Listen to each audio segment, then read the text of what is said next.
ছিল বাগানটা, এই যে টেবিলটা আমি আগে দিছিলাম। তো এখন এখন আমরা এই যে দেখেন আমরা এই টেবিলটা পরিবর্তন করে এই একটা এই যে দেখেন আমরা এই লোহা দিয়া বানিয়ে নিছি। তা আপনারা ঠিক এইভাবে আপনারা বারান্দা বা ছাদের এই সামান্য জায়গার জন্য আপনারা কিভাবে একটা স্ট্যান্ড তৈরি করবেন। এই যে দেখেন এটা কিন্তু আমরা এই যে লোহা দিয়া বানিয়ে নিছি।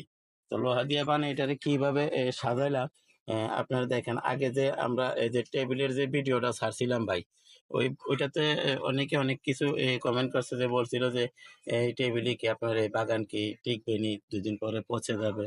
তো আলহামদুলিল্লাহ আমি যতটুকু পারতাছি এই যে দেখেন এই যে এই সাজানোর চেষ্টা করতেছি। আমরা যদি দেখি এই যে দেখেন প্রত্যেকটা লাইনে আপনার 2টা করে গাছ। এই যে আমি ভাই এই যে দেখেন সিরিয়ালে সাজাইছি। আলহামদুলিল্লাহ বিভিন্ন ফুল গাছ, এখানে শুধু বিভিন্ন ফুল গাছে। আর শুধু একটা আছে আপনার, এইটা আছে আপনার এই অ্যালোভেরা গাছ, এটা আছে আপনার ডায়াবেটিসের পাতা। যেটা মানে ডায়াবেটিসের পাতা বলে ওইটা। দেখেন আলহামদুলিল্লাহ কত সুন্দরভাবে সাজাইছি। এই যে দেখেন এখন এইখানে আপনার এই যে দেখেন এটা আপনার আহ, এই 2টা ফুল ছিল, এই 2টা ফুল অবস্থায় আমি কিনছি। তো এখন আলহামদুলিল্লাহ অনেকগুলা কলি আসছেন, কলিগুলা দ্রুত ফুটার জন্য, আরো নতুন নতুন কলি বের হওয়ার জন্য আমি ইনশাল্লাহ সামনে ভিডিও ছাড়বো কি কি পরিচর্যা করব। আর আমি এখানে যেগুলা সাজিয়েছি আমি সবগুলা কিন্তু টপ পরিবর্তন করি না। এই যে দেখেন আমরা এখানে কিন্তু একটা আগের যে গোলাপ গাছটা ছিল এটা কিন্তু এই যে প্লাস্টিক টবে, এটা হচ্ছে গাঁদা ফুল গাছ, এটাও প্লাস্টিক টবে। এইখানে একটা আছে খয়েরি গোলাপ, এটাও কিন্তু আপনার প্লাস্টিক টবে। আর বাকিগুলো এইভাবে রাখছি যাতে প্লাস্টিক টব লাগালে বা প্লাস্টিক পট ডিব্বা যেটা আমরা বলেন এগুলি ব্যবহার করলে আপনার জায়গা বেশি লাগে, সেই জন্য আমার তাতে গাছ বেশি জায়গা কম, সেই জন্য আমি ঠিক এইভাবে সাজিয়েছি।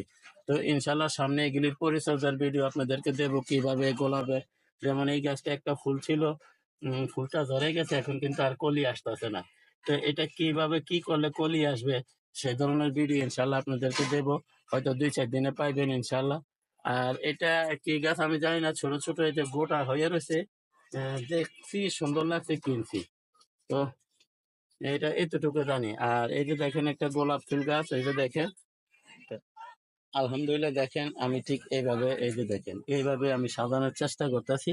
তো আপনারা বাসা বাড়ি সুন্দর করার জন্য আপনারা কিভাবে আপনারা টব বা বিভিন্ন গাছ গাছড়া দিয়ে ফুল গাছ দিয়ে কিভাবে সাজিবেন সেই ধরনের একটা ভিডিও ইনশাল্লাহ আজকে আপনাদেরকে দেখাইলাম।